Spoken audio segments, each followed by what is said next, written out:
जय बाळूमामा मित्रांनो, तर आज मी तुम्हाला बाळूमामांचे लहानपणीचे काही क्षण सांगणार आहे। बाळूमामांचे बालपणातले जगावेगळे वागणे सुधारावे म्हणून त्यांना अक्कोळ इथल्या जैन व्यापारी चंदूलाल शेठजी यांच्याकडे चाकरीला ठेवले।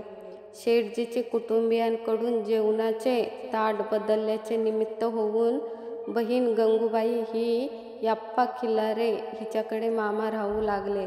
त्यांच्या भाच्या बाळूमामांना मामा म्हणत असत, तेव्हापासून ते भाच्यांचे मामा आणि जगाचे बाळूमामा झाले।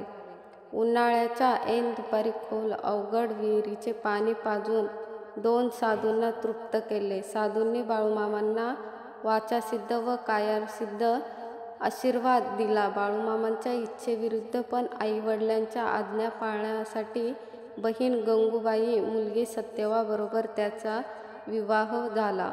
दोघेही कुळाच्या प्रमाणे मेंढ्या राखू लागले। फिरता संसार सुरू झाला।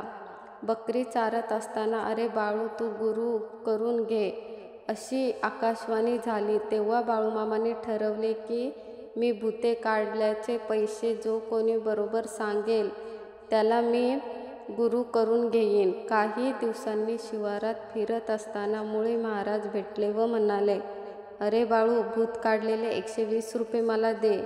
हे उद्गार ऐकून मामांनी गुरु म्हणून मुळे महाराजांचे पाय धरले। लग्नानंतर सुमारे 9 वर्षांनी सत्यवा गरोदर राहिली, पण बाळूमामांची आज्ञा न पाळल्यामुळे तिचा गर्भपात झाला। तेव्हापासून त्यांची पत्नी त्याग करून जगाचा संसार आपला मानला। मामा बकऱ्यांचा कपळ घेऊन महाराष्ट्र आणि कर्नाटक गावोगावी जात असत, त्यामुळे संचारी संत म्हणून ते प्रसिद्ध झाले।